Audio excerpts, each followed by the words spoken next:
pues prácticamente teníamos la artritis séptica y los casos de osteomielitis. Osteomielitis que vamos a ir viendo las diferentes definiciones. Por ejemplo, cuando hablamos de osteomielitis nos referimos a una inflamación ósea a nivel del tejido óseo causada por una infección bacteriana o fúngica, en este caso por hongos.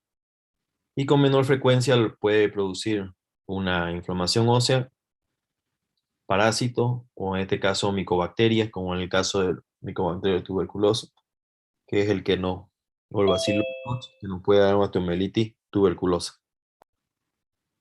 Cuando hablamos de osteomielitis también tienen que saber que pueden ser de tres tipos. Puede ser una osteomielitis aguda hematógena, que generalmente es la más frecuente y se puede presentar durante la infancia. ¿Por qué? Porque en el caso de que son niños que pueden tener indicación de antibióticos endovenosos o antibióticos intramusculares por vía hematógena. También aquellos que pueden sufrir algún tipo de infección a distancia, no ser controlada y por vía hematógena ir a infectar algunos de los huesos largos, en este caso que son también los más afectados. Las osteomielitis secundarias a un foco contiguo de infección, quiere decir que una herida cerca del hueso, de su cara más superficial, pues será el lugar donde se va a producir la infección bacteriana y la inflamación ósea con el tejido osteomielítico como resultado. Luego que se ha producido un traumatismo abierto, que es lo más frecuente, o una herida penetrante, o una herida quirúrgica infectada, puede verse el tema de que se puede lesionar el área, como les decía, de hueso más superficial. Pueden ser también osteomielitis secundarias a una cirugía de gran envergadura como una prótesis, o secundario a un proceso superficial que no tiene puerta de entrada, como son las osteomielitis o en algunos muy pocos casos, los de erisipela, que también tiene que comprometer mucho la piel, el tejido celular subcutáneo.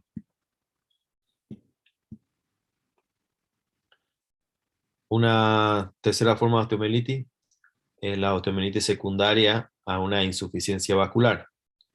Generalmente también se puede producir en la infancia, pero es mucho más raro que la hematógena. ¿Y esto por qué? Porque se deben a problemas avasculares. ¿Qué quiere decir? Que alguna de sus arterias nutricias o se ha trombosado o por un cambio metabólico ha obliterado su luz y quiere decir que no pasa sangre hacia distal y por ende ese tejido se va a necrosar. Las osteomielitis pueden tener una evolución aguda, subaguda o crónica. Esto dependiendo de la virulencia del agente infectante.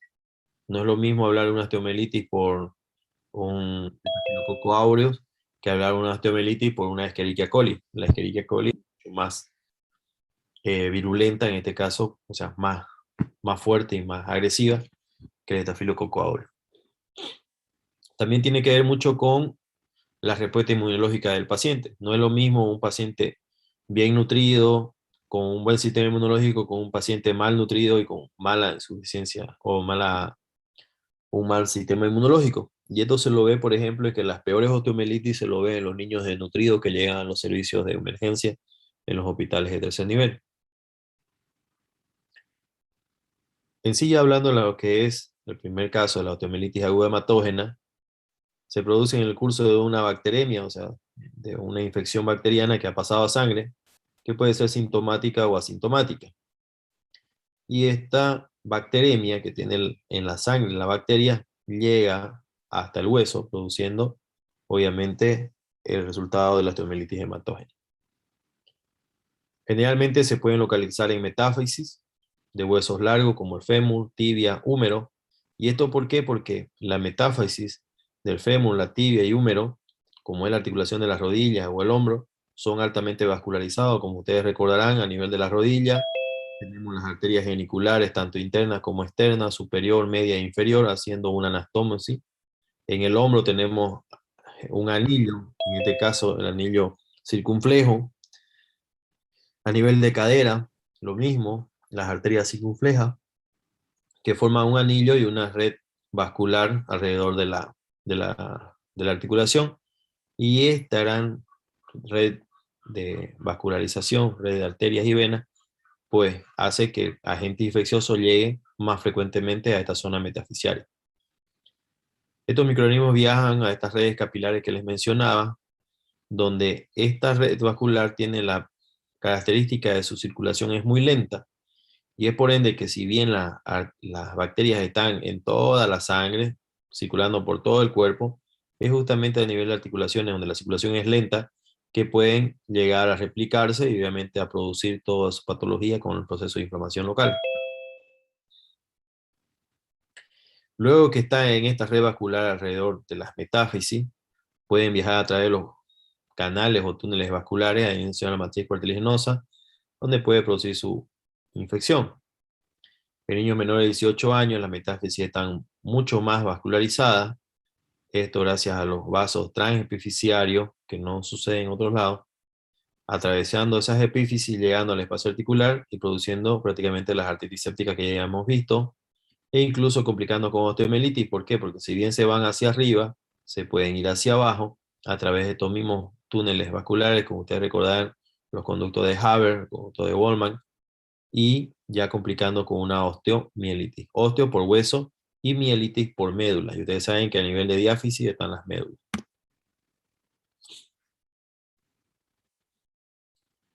Tienen que saber también que ese 30% de osteomielitis detectada en niños refieren a un antecedente traumático en la zona afectada. Por ejemplo, casos de osteomielitis en tibia, en su tercio proximal, van a referir traumatismo cerca de las rodillas.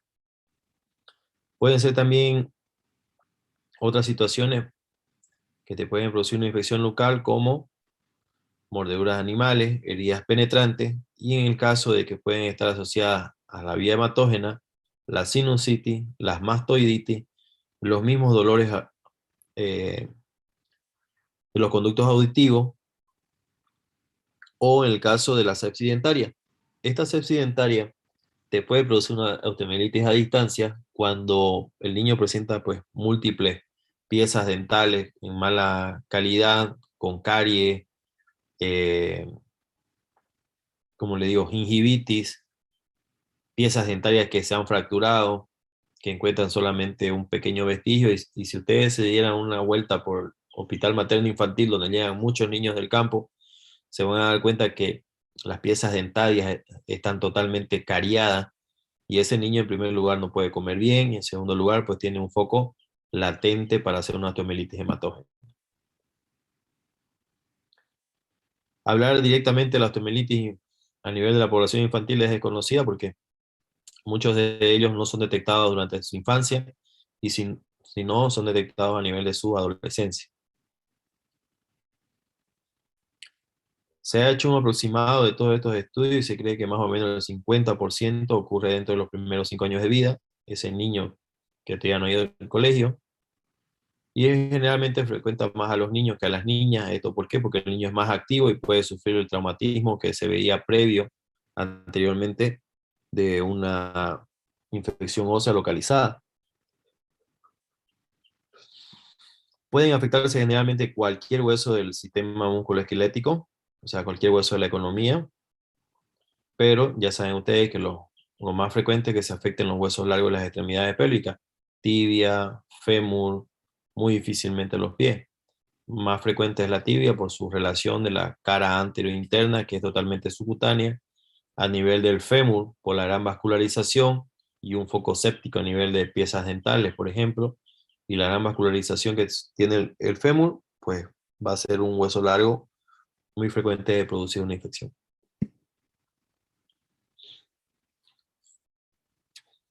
Cuando hablamos del origen de la osteomielitis y buscamos el agente etiológico, el primero que nos resalta es el Staphylococcus aureus, es el más frecuente en cualquier grupo de edad y puede ser la causa del 70 al 90% de todas las osteomielitis que son tratadas en un centro de referencia.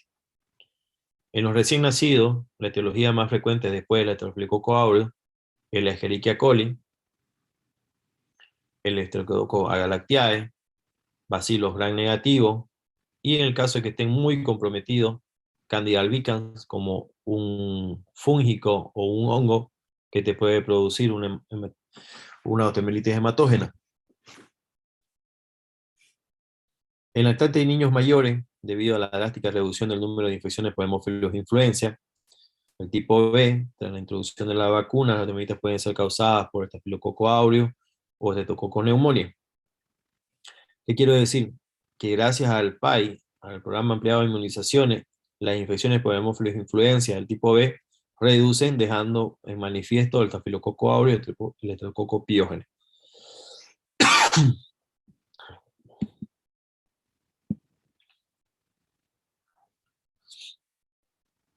Otros agentes etiológicos, por ejemplo, el Klebsiella kingiae, es un cocobacilo gram negativo, que es muy difícil sacarlo en cultivo de antibiograma, ¿ya? Es procedente de la flora respiratoria, generalmente se da en procesos respiratorios, niños que han entrado por un cuadro neumónico y han desarrollado una osteomielitis a distancia, y frecuentemente se los observan en los niños menores de 5 años. Niños que han pasado por cánulas nasales, por CPAP, incluso hasta por respiradores. El Streptococcus neumonía produce una osteomielitis también en niños menores de 5 años, se lo ha visto entre 1 al 4% de todos los casos, y es frecuente que se asocie a una infección articular. Estas mismas situaciones respiratorias son las que se producen en los niños con bronconeumonías o neumonías como tal.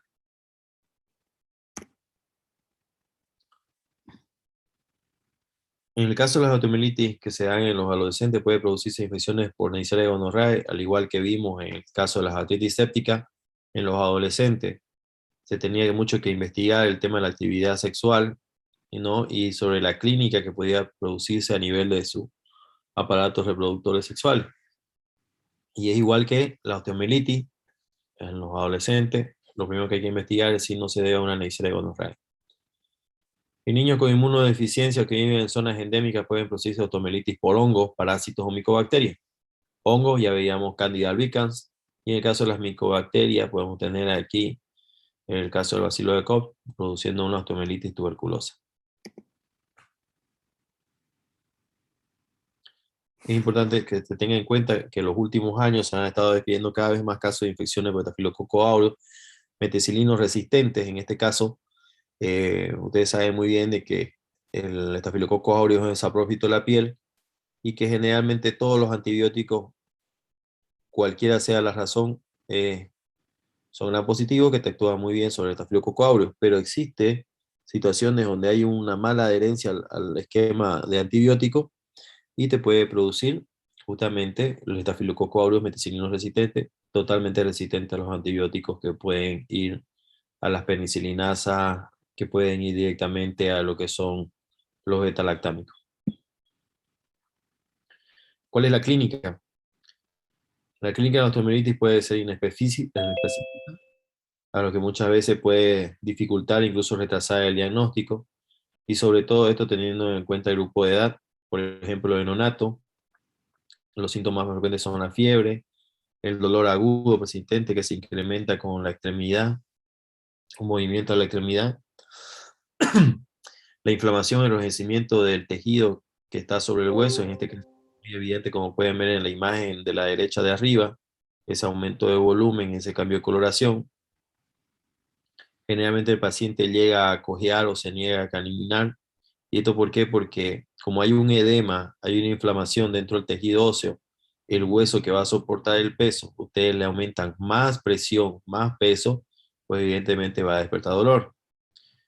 Ahora, el lactante presenta una cierta irritabilidad, rechazo al alimento, la inmovilidad de la extremidad e incluso el dolor.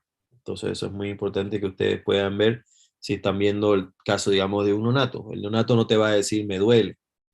El niño se va a presentar prácticamente renuente a comer, se va a presentar irritable, la extremidad no la va a movilizar. Y si ustedes pueden ver el área donde creen que se encuentra el proceso osteomielítico, van a tener los cambios de coloración, cambios de temperatura.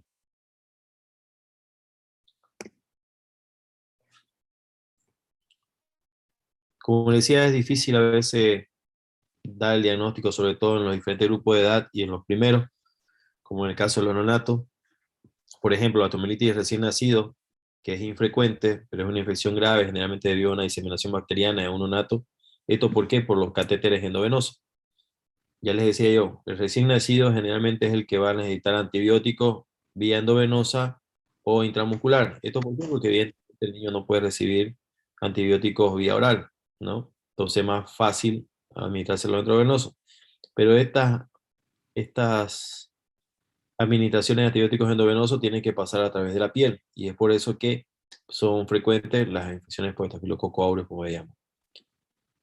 Los síntomas y síntomas que influyen en el paciente serían fiebre, la irritabilidad, el rechazo a mover la extremidad, denominada como pseudoparálisis. Por ejemplo, este niño con una osteomelitis en el húmero, este niño por dolor no va a movilizar la extremidad y pareciera que tiene un bracito paralizado. La celulitis asociada generalmente al foco donde va a drenar el tejido purulento séptico se encuentra también con cambios locales, por en este caso inflamación del tejido celular subcutáneo con el nombre de celulitis.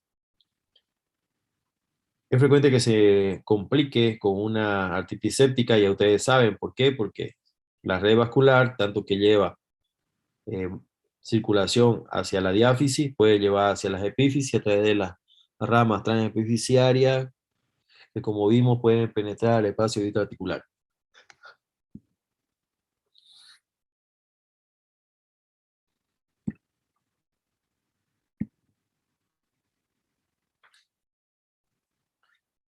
Otro caso de difícil diagnóstico son las osteomelitis pélvicas. Generalmente afecta a niños un poco más mayores, se supone que son hasta el 11% de todas las osteomelitis que se pueden presentar. Son frecuentemente hematógenas y se deben ¿a qué? A que los niños de mayor edad son pasibles a ser solicitadas las funciones eh, arteriales para el diagnóstico de la gasometría. Y generalmente cuando ustedes funcionan a nivel de la arteria femoral, pues puedes contaminar penetrando, inoculando con tu aguja si necesitas una buena asepsia, penetrar durante la articulación y producir la infección y la inflamación como tal. En el cuadro clínico, el dolor abdominal es más localizado.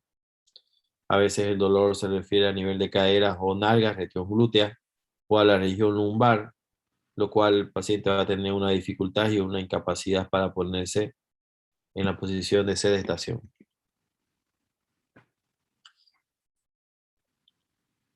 Se puede afectar cualquier hueso, como le decíamos, sobre todo cuando hacemos la punción arterial, pero es más frecuente que se localice en el ilion. ¿Por qué? Porque el tejido esponjoso es mucho mayor a nivel de este hueso y la red vascular también es, como le decía, de mayor calibre y mayor distribución. Por lo general, el diagnóstico se retrasa por la clínica, las localizaciones que no son muy específicas y generalmente todos los niños son erróneamente diagnosticados. Por ejemplo, en el caso de que el niño tenga una osteomelitis de cadera con un dolor difuso, generalmente se abocan a pensar que es un cuadro de apendicitis y no así de una osteomelitis o artritis séptica de cadera. Sabemos que el diagnóstico clínico se puede ver retrasado, incluso se puede ver alterado, pero tenemos una aproximación diagnóstica. Esto gracias a las pruebas de laboratorio que pueden solicitar, aunque son inespecíficas, pero te pueden ayudar. Por ejemplo, el reencuentro leucocitario, el número de leucocitos, generalmente suele estar normal o elevado, ya elevado si es una etapa temprana que estás haciendo el diagnóstico, pero este recuento leucocitario puede estar normal, pero acompañarse de la clínica que veíamos acá, de los cambios a nivel superficial. Entonces esa clínica de recuento leucocitario, si ustedes tienen esta clínica y tienen un recuento leucocitario normal, quiere decir que su proceso terapéutico ya se encuentra en cronicidad. Pero si tienen esta clínica y este recuento leucocitario elevado, pues evidentemente están ante una osteomelitis en pleno curso o en un caso agudo. La velocidad de eritrosegmentación, la BCG, generalmente se ve elevada entre 80 y 90% de todos los casos de la osteomelitis, con un pico máximo que se puede alcanzar en los 3 a 5 días desde que ustedes hicieron el diagnóstico o el paciente se encuentra internado, pero tiende a volver a la normalidad 3 a 4 semanas si el tratamiento es efectivo. Ahora, ¿qué quiero decir? La velocidad de eritrocementación, si bien es inespecífica y puede estar alterada, no significa que sea osteomielitis, siempre y cuando vaya acompañado de la clínica que les acabamos de mencionar. Ahora, la velocidad de eritrocementación también se puede dar aumentada en otros casos, por ejemplo, estados de gravidez, o sea, paciente embarazada, o en el caso de una anemia moderada severa, ya también te puede producir una velocidad de eritrocementación, o en el caso de una plaquetopenia. Pero cuadro clínico que les mostraba, más esa BCG que puede estar aumentada y se encuentra dentro de los 3 a 5 días de que ustedes empezaron a tratar a ese paciente, pues evidentemente será un grado osteomielítico una BCG aumentada. La proteína C reactiva, que es el PCR, puede estar elevada hasta el 98% de los casos, aunque podría tener menor sensibilidad que la BCG, alcanzando un pico a las 48 horas del ingreso. O sea, si ustedes solicitan BCG, PCR en un paciente que acaban de internar por un diagnóstico sospechoso de osteomielitis, pues te van a salir las dos elevadas. Pero si pides a los 7 días, la BCG te puede salir normal y obviamente el PCR, luego de su pico máximo en los 2 días, puede involucionar y descender. Y generalmente desciende a niveles normales a los 7 a 10 días de tratamiento. Lo mismo que pasa generalmente cuando tiene una BCG y has hecho tratamiento antibiótico 3 a 4 semanas.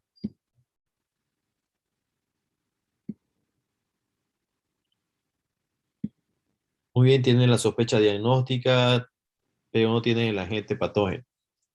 El diagnóstico microbiológico. Un diagnóstico microbiológico alcanza generalmente entre el 50 y el 80% de todos los casos, y esto se realiza gracias a un hemocultivo y a un cultivo del tejido óseo que ustedes han retirado para hacer la biopsia. En los pacientes con un cultivo negativo, con terapia antibiótica empírica, que no responden bien al tratamiento, habría que considerar la biopsia del tejido óseo para el estudio histopatológico y cultivo de bacterias como micobacterias y hongos. ¿Qué quiero decir? Una vez que tienes la clínica, tiene la orientación diagnóstica con los exámenes de laboratorio de gabinete, y a esto le agregas un hemocultivo, pues puedes tener un diagnóstico del 80%, o en el caso de que prácticamente tengas cultivos negativos, te puedes ir a la extracción de tejido óseo para hacer otro estudio histopatológico con un cultivo más seriado para micobacterias y hongos. Muy bien, ya tienes el diagnóstico clínico, sospecha diagnóstica de laboratorio, falta imagenológico. Ahora, lo importante en una radiografía, quiero que ustedes vean, es esta característica moteada, como si aquí prácticamente estuviera el hueso muy esclerosado y aquí aparece un tejido esponjoso totalmente moteado, borroneado. Vean las corticales totalmente irregulares, la densidad ósea totalmente irregular. Y entonces, en una radiografía simple, en los primeros días de la infección, la radiografía puede ser normal, o puede tener una pequeña alteración de inflamación en las partes blandas, por fuera se ve un poco inflamado, y esto incluso hasta las 48 horas. Cuando el proceso osteomielítico es inicial, pues prácticamente puede ser normal. Ahora, las imágenes características de la osteomielitis, alteración de periósteo. Vean, aquí todo irregular, el periósteo se encuentra discontinuo o a veces engrosado. Imágenes de osteólisis o secuestro. Estas imágenes de lisis, o sea, de destrucción, son las famosas osteólisis o secuestro que se pueden evidenciar, pero que son de tarde aparición, por ejemplo, entre los 10 a 21 días.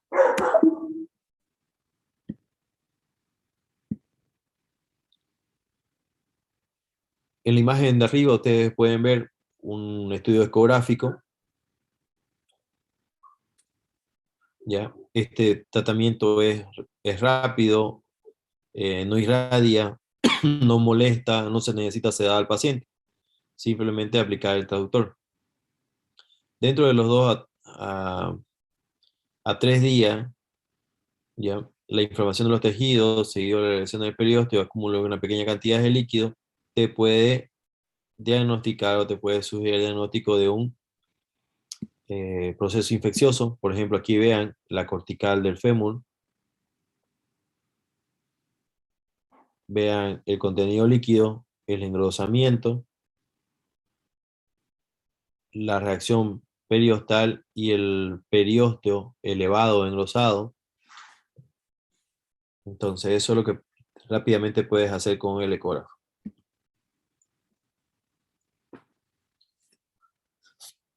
Pese a que la radiografía y la ecografía te pueden mostrar cambios anatómicos en la superficie del tejido óseo, hay situaciones donde no pueden visualizarse ninguna alteración de tejido. ¿Por qué? Porque la captación es mucho más profunda. Es aquí que entra en juego el uso de la gamografía ósea, ya en la que se utilizan radioisótopos que van a ir a localizarte a las zonas de mayor perfusión e hipermetabolismo óseo.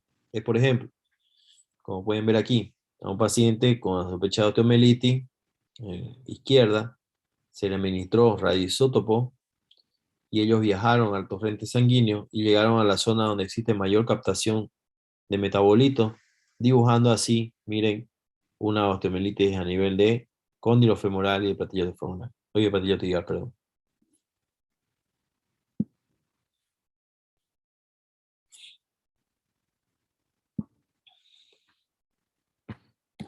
Al igual que te pueden dar resultados negativos, también te pueden dar resultados positivos, pero que no específicamente son osteomelitis, aunque cursen con la hiperactividad osteoclástica, o sea, con esa destrucción a nivel de osteoclasto, como son los casos de fractura.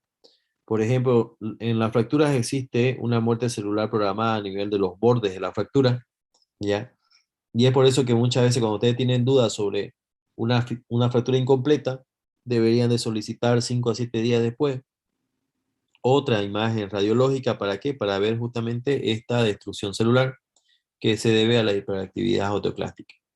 Los tumores son un tema que vamos a ver, pero también hay mucho cuidado porque los tumores te pueden hacer un análisis eh, del tejido óseo, o sea, desintegrarte el tejido y darte la idea de que se trata de un secuestro. Los traumatismos, generalmente los traumatismos con gran impacto sobre una extremidad o un hueso largo, tienen sus repercusiones en cuanto a funcionalidad y anatomía. Los llamados infartos óseos se deben a una alteración a nivel de los componentes sanguíneos, y en este caso los drepanocitos, que son aquellos eritrocitos en forma de hoz, totalmente amorfos, irregulares, ¿no? Que te pueden producir zonas donde llega sangre y producirte el infarto óseo. Infecciones profundas de partes blandas y artritis. La gamografía con los leucocitos marcados, por ejemplo, lo más utilizado es el indio, el galio, y como les explicaba, se van a localizar en las zonas donde existe mayor actividad metabólica.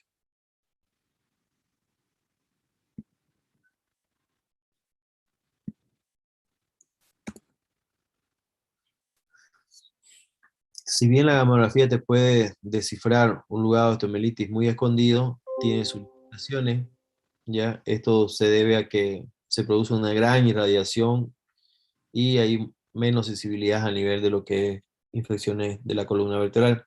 Como pueden ver ustedes en la imagen, hay una hipercaptación a nivel de cadera derecha, hombro bilateral, pero no así a nivel de columna. Pueden ver también una hipercaptación a nivel del esternón. Ahora, la resonancia magnética nuclear es excelente para detectar la extensión y localización de cualquier absceso que se encuentre asociado a tejido de partes blandas, o en el caso de una osteomelitis como tal. Ahora, el contraste con el gadolonio, perdón, permite localizar las zonas abscedadas. Este gadolinio, pues evidentemente se va a localizar donde hay mayor zona de hiperactividad y tiene preferencia a las zonas ya abscedadas.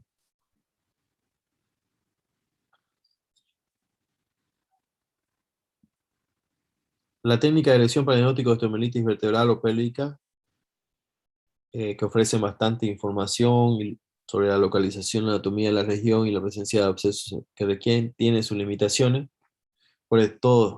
Por ejemplo, en el caso de que sean niños, necesita que el niño esté quieto, lo cual necesita una sedación, una anestesia. No puede utilizarse la resonancia magnética a aquellos pacientes que se encuentren con dispositivos intracavitarios, como pueden ser los marcapasos, o en el caso de que tenga un tejido o un material de restitución protésica, por ejemplo, una prótesis de cadera, una prótesis de hombro, no podía ser sometido a una resonancia magnética. La tomografía de utilidad limitada en el diagnóstico de osteomielitis aguda. ¿Por qué? Porque ya vieron ustedes que no se puede hacer un diagnóstico precoz.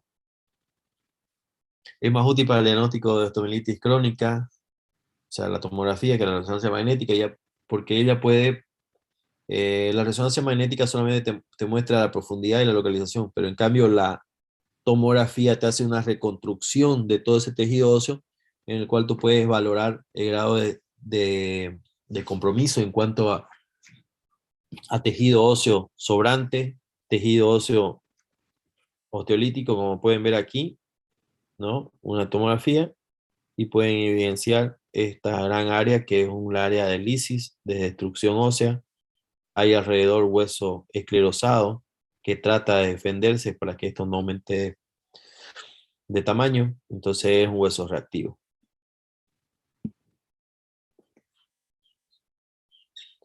Lo bueno es que a través de la tomografía se pueden hacer drenajes por aspiración o biopsia bajo un control imagenológico. Ahora, el gran problema de la tomografía es que también tiene sus limitaciones, por ejemplo, la irradiación al paciente, no podemos meterlo al paciente a cada rato, o la necesidad de una anestesia endovenosa cuando estamos tratando niños. Muy bien, con todo esto y continuando, es importante que ustedes puedan recordar que existen traumatismos, enfermedades malignas, debut de artritis reumática, en este caso artritis reumatoide juvenil, idiopática, infartos óseos, sobre todo aquellos infartos en alteración de componentes sanguíneos, por ejemplo, las células falciformes, que son esas células en os de eritrocitos que no pueden circular normalmente y pueden llegar a atascarse, a empalizarse, y ya eso te puede producir un infarto óseo. ¿Por qué? Porque no está llegando sangre. Y en el caso de la osteomielitis crónica, hay que hablar que son crónicas recurrentes. ¿Por qué? Porque esta patología inflamatoria mal conocida y prácticamente solamente localizada por la fiebre, el dolor, ya eh, puede afectar primeramente huesos largos pequeños como las clavículas, incluso huesos largos como que es el tema de las extremidades pélvicas. Muy poco frecuente a nivel de articulaciones pequeñas, como pueden ver aquí a nivel de mano, que no debe ser lo primero de la artritis séptica, lo deberíamos pensar, sino más que todo en el tema de una artritis reumatoide juvenil por el aumento de volumen de las articulaciones. Muy jóvenes, ¿alguna pregunta hasta el momento?